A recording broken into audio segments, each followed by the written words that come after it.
Riyadul Badi'ah halaman 30. Bismillahirrahmanirrahim.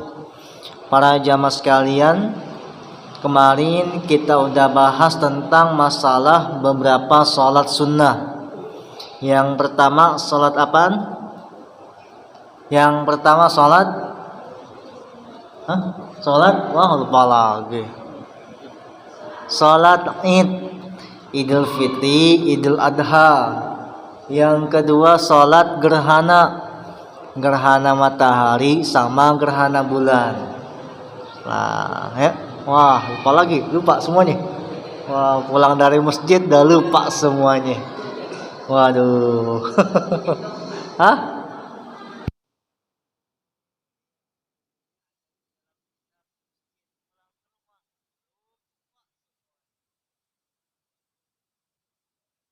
Yang sampai lupa ya? Hah? Perlu diulang-ulang, udah berapa kali ngulang nih. Ya, jangan sampai lupa pas ngaji.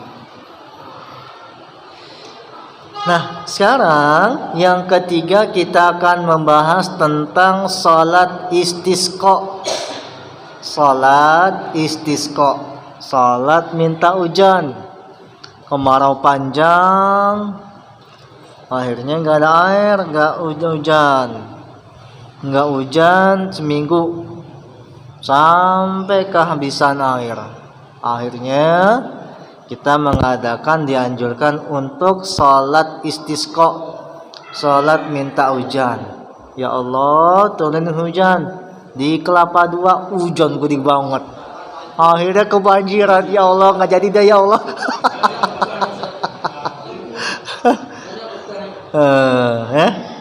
Kemarau salah, hujan juga salah. Jadi yang mana nih? Yang tengah-tengah aja dah. Hujan boleh sih, cuma dikit-dikit aja, jangan banyak-banyak. Ya. Halaman 30. Bermula sembahyang istisqa itu sunnah, dikerjakannya di waktu hajat kepada air, seperti telat aset atau setengah kurang air, enggak ada sama sekali atau airnya kurang. Dianjurkan untuk kita melakukan sholat sunnah istisqa, ya. Dianjurkan untuk melakukan sholat sunnah istisqa, minta hujan. Bermula pengaturannya seperti hendak memperbuat sembahyang istisqa, yaitu mesti berjamaah. Salat istisqa harus dilakukan secara berjamaah, nggak boleh sendirian. Salat istisqa dilakukan secara berjamaah. Dan sunnah kepada imam atau naibnya atau wakil imam. Kalau kita sekarang pemerintah setempat nih, Pemda. Di bawah Pemda, RW, RT. Ya, harus tuh. Apaan? Yaitu keluar semuanya rakyat kepada lapangan. Ya. Jadi Pemda, pemerintah setempat menganjurkan kepada para warga untuk melakukan sholat istisqa di tengah lapang, di lapangan. Sini ada gak lapangan? Di sini ada mana lapangan ya? Hah? Ya. Di tengah lapang untuk melakukan sholat istisqa, diworo-woroin. Malah sunnah sebelum perintah oleh imam atau naibnya puasa 3 hari tuh. Jadi para penguasa setempat, pejabat setempat bikin SK surat keputusan untuk warga di Kelapa II untuk mengadakan sholat istisqa, bikin edaran. Jadi warga semua tahu bahwasanya nanti kita akan melakukan sholat istisqa. Kasih tahu pada warga tuh semuanya, entah dengan surat atau disamperin, Pak nanti kita sholat istisqa ya hari Jumat, Pak nanti kita sholat istisqa hari Jumat. Bilangin kepada warga semuanya tuh ya, kepada para warga semuanya, menganjurkan si imam atau wakilnya untuk mengadakan sholat istisqa. Bilangin pada warga setempat tuh ya. Puasa 3 hari. Yang pertama, sunnah si imam menganjurkan kepada para warga untuk melakukan puasa selama 3 hari ya. Seumpama nih istisqa hari Kamis, berarti hari Senin, Selasa, Rabu melakukan sholat puasa tuh. Puasa dulu para warga semuanya. Kenapa sih harus puasa? Kenapa harus puasa ketika ingin sholat istisqa? Karena ada 7 golongan yang ketika berdoa tidak akan ditolak oleh Allah Subhanahu wa taala. Ada 7 macam orang yang kalau berdoa doanya nggak bakal ditolak sama Allah, alias pasti diterima oleh Allah Subhanahu wa taala. Sab'atun la turaddu da'watuhum. Ada 7 macam kelompok yang kalau dia berdoa, doanya nggak bakal ditolak oleh Allah Subhanahu wa taala. Nih. Yang pertama ialah orang yang dizolimin. Orang yang dizolimin, doanya kalau dia berdoa manjur. Manjur tuh. Kalau dia berdoa manjur. Makanya kita jangan zolimin orang. Nanti kalau dia berdoa, ya, awas. Suku-suku sih kita minta doain yang bagus-bagus, tapi kalau udah jelek, manjur. Gue sumpahin lo, umpama dikesel tuh orang sama kita, susah 7 turunan, wah. Jangan, awas. Yang pertama, doa yang gak bakal ditolak itu ialah orang yang dizolimin. Yang kedua, doa yang gak bakal ditolak oleh Allah Subhanahu wa taala ialah doa orang tua kepada anaknya. Ibu kita tuh doain kita tuh gak bakal ditolak alias manjur. Ya. Makanya nih, usahain nih kita nih sebagai orang tua nih. Kalau kita lagi ngomel, lagi kesel sama siapa nih, jangan limpahin ke anak kita. Dasar lu anak apaan? Ya, jangan. Karena apa? Karena doa orang tua kepada anak itu nggak bakal ditolak oleh Allah Subhanahu wa taala. Kalau mau doain bagus-bagus. Pinter anaknya pinter. Doain. Ya, rajin nih doain supaya dia pinter. Doain karena doa orang tua kepada anak nggak bakal ditolak oleh Allah Subhanahu wa taala. Usahain ya. Tiap malam bangun, usahain doain kepada anak kita. Pasti diterima oleh Allah Subhanahu wa taala tuh. Yang ketiga ialah orang yang berpuasa. Orang yang berpuasa itu doanya nggak bakal ditolak oleh Allah Subhanahu wa taala. Lebih-lebih ketika kita berbuka puasa. Kalau pas lagi buka puasa, banyak-banyak doa. Ya. Lagi pas buka puasa, banyak-banyak doa, jangan banyak-banyak makan. Habis makan nasi, makan kolak, makan es kelapa, habis makan kelapa, apalagi sirup. Habis makan sirup, gorengan. Apalagi lontongnya belum, bihunnya belum, kapan doanya? Oh iya doa sebelum makan. Tuh ya, orang yang berpuasa doanya nggak bakal ditolak oleh Allah Subhanahu wa taala. Tuh, yang ketiga di antara 7 golongan yang doa itu nggak bakal ditolak oleh Allah Subhanahu wa taala. Yang keempat, orang yang sakit. Orang yang sakit doain sama kita yang sehat, maka doanya itu nggak bakal ditolak oleh Allah Subhanahu wa taala. Ketika kita nengokin temen, jenguk orang sakit, bilang kepada orang, dan saya doain, manjur tuh dia tuh doanya tuh, doain, minta tolong sama dia yang sakit supaya doain kita.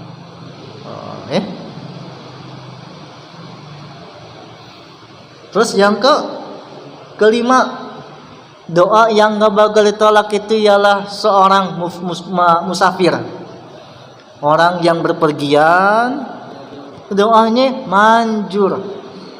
Temen nih jalan nih, lagi jalan-jalan teman, minta doa, jangan minta oleh-oleh minta gak nih?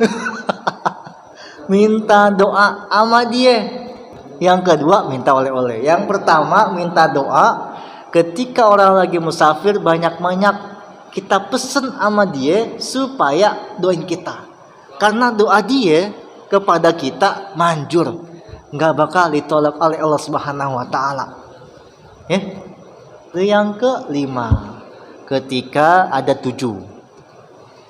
Yang keenam, doa yang manjur ialah doa Nabi kepada umatnya.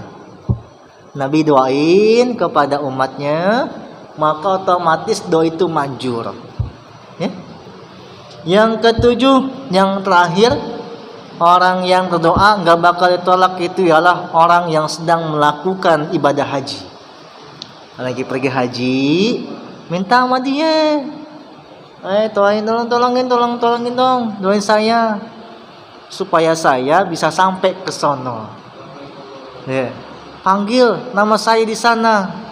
Panggil namanya di sana. Pas lagi di tawaf di depan Baitullah Ka'bah, panggil Fajar, ada nyaut. Padahal manggilin kita ini di sini. Teriak Fajar. Wah, siapa itu? Tuh, kalau ada orang yang lagi umroh, ada orang yang lagi pergi haji, minta doa sama dia tuh. Doain dong, dia tuh orang, saya lagi ini nih, ada masalah nih, tolong doain. Minta sama dia tuh orang. Tuh, sab'atun la turaddu da'watuhum. Ada 7 macam golongan yang kalau mereka itu berdoa tidak akan ditolak oleh Allah Subhanahu wa taala. Satu di antaranya itu ialah orang yang berpuasa. Jadi makanya sebelum melakukan sholat istisqa dianjurkan untuk melakukan puasa selama 3 hari. Dan taubat daripada sekalian dosa. Wara-wara itu pemerintah, pejabat setempat, wahai warga, kalau ada yang melakukan maksiat segera tobat sama Allah. Karena besok 3 hari ke depan kita akan melakukan sholat istisqa. Nih pengumuman di masjid, sampaikan tuh warga. Kalau ingin melakukan sholat istisqa, tobat, suruh di mereka tobat. Tobat syaratnya 2. Yang pertama mengakui kesalahan. Yang kedua berjanji tidak akan mengulangi kesalahan itu lagi. Tobat nasuha itu syaratnya 2. Yang pertama mengakui bahwasanya dia pernah melakukan itu. Yang kedua ialah dia berjanji tidak akan melakukan perbuatan itu lagi. Itu namanya tobat. Kalau akuin sih salah, tapi kalau diulangin lagi belum tobat tuh orang. Tuh, belum tobat. Jadi syarat tobat itu 2. Kalau misalnya melakukan kesalahan, akuin dulu. Oh iya, kemarin saya nih nyolong mangga ente, habisnya bini saya lagi ngidam, umpama bilang, akuin kesalahan itu. Lalu berjanji, nanti saya berjanji nih nggak akan mengulangi kesalahan saya. Itu namanya taubat. Kalau belum syaratnya terpenuhi, maka belum termasuk taubat. Dan mengembalikan pezoliman ke zoliman. Ya. Tuh saya, ya. Para warga semuanya apabila melakukan perbuatan zolim, balikin, ya. Kalau ada orang ngambil duit nih, duit balikin. Kalau ada nyorong apaan, balikin. Supaya nanti ketika istisqa dijabah oleh Allah Subhanahu wa taala. Dan berjalan kepada lapangan daripada hari keempat halnya masih pada puasa. Jadi 4 hari puasa. Misalnya istisqa hari Kamis, tuh warga dari mulai hari Senin udah puasa tuh. Senin puasa, Selasa puasa, Rabu puasa 3 hari. Hari keempat puasa tuh mereka. Tempatnya di mana ini? Kita mengadakan istisqa di lapangan. Hari keempat tetap masih melakukan puasa orang-orang itu. Hah? Boleh. Hah? Tutup jalan. Jalan tutup pakai apaan? Hah? Jalan tutup pakai apaan? Iya boleh tuh begitu tuh. Bermula kelakuan sembahyangnya seperti sembahyang raya. Istisqa 2 rakaat salatnya, yaitu 2 rakaat memakai takbir 7 kali pada rakaat awal dan 5 kali pada rakaat kedua. Sama kayak salat hari raya tuh istisqa ya. Salat istisqa dilakukan 2 rakaat, sama kayak salat lebaran Id. Tuh, nanti di rakaat pertama 7 kali takbir, rakaat yang kedua 5 kali takbir, sama kayak salat hari raya. Bermula niatnya nih, niat salat istisqa. Usolli rakaataini sunnatal istisqai imaman atau makmuman lillahi ta'ala. Allahu akbar. Tuh niatnya itu, niat salat istisqa. Terus membaca makna Fatihah jika bisa surat Qaf pada rakaat awal. Rakaat yang pertama setelah baca Fatihah baca surat Qaf. Dan pada rakaat kedua makna Fatihah surat Iqtaraba. Iqtaraba linnas itu. Baca suratnya itu setelah Fatihah. Dan disunnatkan ba'da salat berjamaah membaca 2 khutbah seperti 2 khutbah raya. Ya, sama. Habis salat istisqa melakukan khutbah. Khutbah istisqa. Tetapi bedanya si khatib menggantikan takbir yang 9 kali pada khutbah yang awal dengan istighfar 9 kali. Pada khutbah yang kedua membaca istighfar 7 kali. Bedanya di situ. Takbir kalau misalnya habis alhamdulillah sampai itu Allahu akbar kan itu tuh ya. Nanti ketika istisqa si khatib ganti bacaan takbir dengan baca istighfar astagfirullahalazim. Itu 9 kali di khutbah pertama, 7 kali di khutbah yang kedua. Dan sunnah ketika khutbah pada tengah-tengah khutbah yang kedua menghadap kepada kiblat. Tuh, nanti di khutbah yang kedua di tengah-tengah khutbah kan khatib pada begini nih, kan jamaahnya. Ketika istisqa di khutbah yang kedua dia ke sana menghadap ke kiblat, balik badan. Jadi membelakangi makmum. Ya. Ketika khutbah di khutbah yang kedua si khatib balik badan. Mukanya ke arah kiblat, belakangnya pundaknya menghadap kepada jamaah.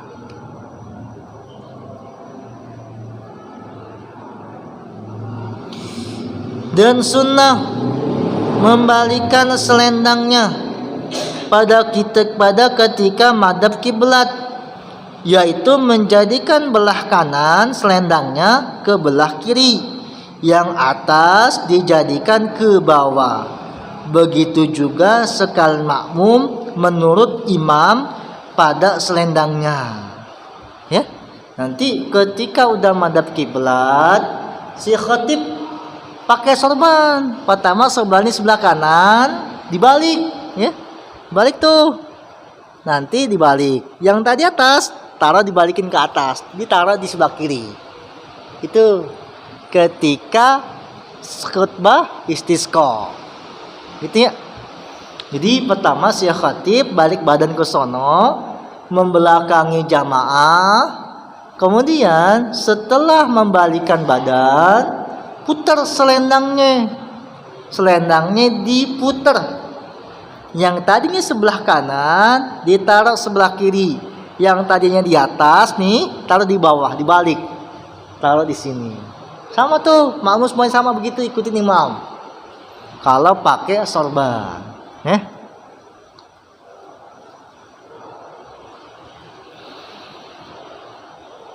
Dan duduk sekaliannya, duduk habis gitu. Dan sunnah membaca doa perlahan-lahan, lantas baring, lantas nyaring. Jadi ketika udah balik badan, ditukar selendangnya, baca doa. Doanya dari mulai pelan sampai kenceng. Doanya sampai angkat tangan, sampai keteknya kelihatan, sampai ketek tu imam kelihatan, ya. Sampai ketek tu imam kelihatan. Ya, tuh, ya. Dan sunnah membaca amin sekal makmum. Makmum baca amin. Nanti doanya ada. Dan jika berlahan si khatib membaca doa, maka sekalian makmum membaca doa sendiri. Ya. Kalau si imam baca doanya kenceng, maka kita aminin. Amin makmum nih. Tapi ketika imam baca doanya pelan-pelan, kita baca doa sendiri. Baca doa sendiri, ya. Sama nih tahlilan. Tahlilan nih. Yang pertama nih, ketika lagi tahlilan, imam atau si mimpin tahlil, doanya nggak kedengeran sama kita nih. Nggak kedengeran sama kita nih. Baca doa sendiri. Jangan aminin. Aminin apaan? Kan nggak kedengeran. Nanti si makmum yang lain jamaahnya baca doa masing-masing. Kalau ketika si imamnya atau si mimpin tahlilnya nggak kedengeran suaranya, nggak pakai speaker, atau kita duduknya di belakang pengen cepet-cepet pulang. Terus kalau gitu maka kita baca doa sendiri. Ya, sama nih. Imam nih sholat, kita sholat di mana gitu. Si imam suaranya nggak kedengeran pas baca doa. Imam nih pas baca doa alhamdulillahirobbilalamin hamdan yuwafi kan itu. Kita duduk di sono di pojokan, suara imam nggak kedengeran. Maka alangkah bijaknya kita baca doa sendiri, jangan aminin si imam, karena nggak kedengeran suaranya di sono. Gitu ya. Sama nih semuanya nih. Tahlilan. Terus lagi ada acara nih, kumpul-kumpul, baca doa. Ketika baca doa, nggak dengeran doa apa sih? Maka kita baca doa sendiri, jangan aminin dia. Gitu ya, jangan aminin dia, karena doanya nggak kedengeran. Hah? Makanya ikut-ikutan amin, padahal udah selesai. Ya, padahal selesai. Ada orang lagi sholat jamaah, imamnya udah selesai, dia masih begini amin amin. Ya. Maka kalau gitu baca doa sendiri kalau kita nggak kedengeran orang yang mimpin baca doanya. Duh. Atau gimana?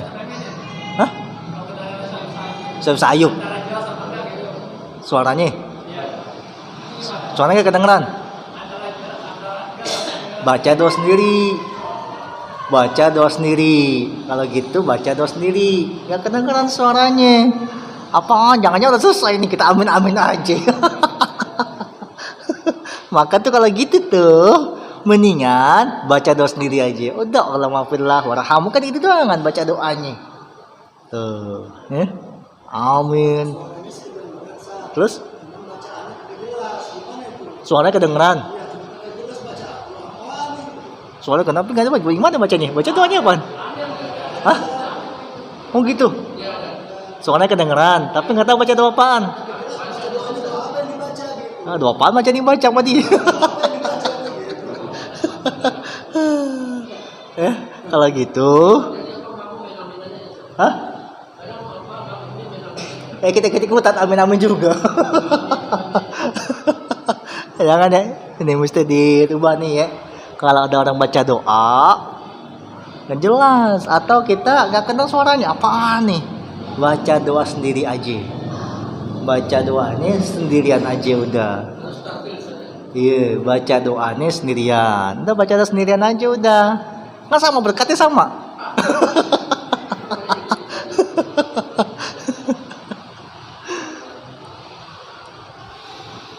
Dan sunnah membacakan doa yang dibacakan oleh Rasulullah Sallallahu Alaihi Wasallam. Baca doa yang diajarkan sama Nabi. Ya, kita nih kalau baca doa nih sesuai dengan warid dari Nabi. Jangan bikin doa sendiri-sendiri. Mentang-mentang bisa bahasa Arab, bikin doanya sendiri-sendiri. Asal bisa, ketika kita berdoa, doanya sesuai dengan Nabi Muhammad. Ya. Tuh, doanya apa nih? Doa mau tidur, doa minta duit, ada dari Nabi. Terus doa bisa apa nih? Macam-macam lah tuh. Asalkan doanya yang warid dari Nabi. Jangan dibikin-bikin doanya sendiri-sendiri, jangan. Meskipun kita jago ngarang, bikin apaan doa, jangan. Usahain doa yang kita baca sehari-hari, doa yang berasal dari Nabi Muhammad. Dan setengahnya doa yang sunnah dibacanya, yang dibaca yaitu nih doanya nih. Ini namanya doa ul karbi, doa karb, doa di waktu kesusahan. Lagi susah, lagi nggak ada duit, baca banyak-banyak doa ini nih, ya. Objekan nggak tembus-tembus, baca doa ini nih. La ilaha illallah lazim al hakimil karim. La ilaha illallah rabbul arsyil azim. La ilaha illallah rabbus samawati wa rabbul ardi wa rabbul arsyil azim. Tuh doanya tuh. Doanya nih. Ketika kita lagi susah, lagi nggak ada apa-apaan, banyak-banyak baca doa ini nih. Ini disebut dengan doa ul karbi. Doa di waktu susah. Insya Allah kalau kita banyak-banyak doa ini, susahnya jadi hilang. Ya, susahnya jadi hilang. Ya, lagi puyeng pala, lagi mau banyak makan, bayar apa, banyak-banyak baca doa ini nih. Habis sholat 7 kali balik tuh baca. Ya, pendek kan? Pendek. Dan sunnah mandi tiap-tiap hendak mengerjakan sembahyang raya, sembahyang gerhana, sembahyang istisqa. Kalau kita tuh masa sunnah mandi dulu. Salat Id mandi, salat gerhana mandi, termasuk salat istisqa. Ya, disunnahkan untuk mandi terlebih dahulu.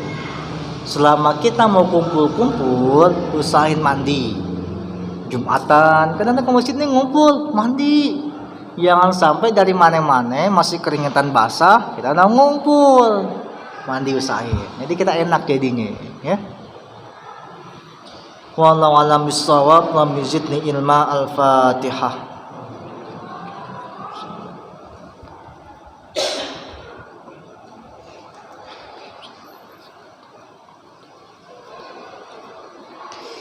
Bismillahirrahmanirrahim. Alhamdulillahirabbil alamin. Allahumma shalli wa sallim wa barik ala sayyidina Muhammadin wa ala ali sayyidina Muhammadin. Allahumma ja'al qira'atana hadzal kitaba fi hadzal majlisi sababan li sudil maradina wa sababan li bulughi maqasidina wa sababan lina fil fitani wal mihani anna innaka ala kulli syai'in qadir.